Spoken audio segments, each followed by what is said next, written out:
On a daily basis, we've been meeting. On a 2-hourly basis, we get updates and reports of what is happening. But we also, as I say, we have also UNESCO forces which are under UNESCO. So under the SADC forces, we've been meeting as the Troika. We met the other night, but the general posture that we are taking as a summit DRC is to force the parties to go into a peaceful negotiation. Because our sense is that that war is not going to be won through arms. It can be only won if people sit down and negotiate. So we have called for a ceasefire.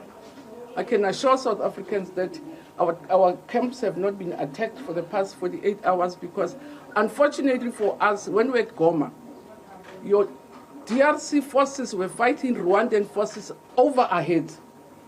That's where we lost the 3 people. So we had to quickly communicate with M23 to say, we're not part of the battle, so don't fight over our heads. And indeed, that's why then we agreed with them that we'll host a white flag to say, we're not part of the battle, we don't want to be dragged into it. But also, M23 needed a free passage to go to Sagi, to go and collect and retrieve their deceased people. So then we agreed on a ceasefire whereby they will get a free trade, a free passage.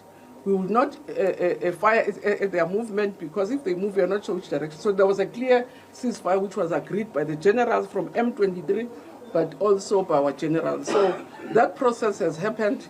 Even now, as I say, there's never been any attack since the ceasefire that we requested or we instructed from M23.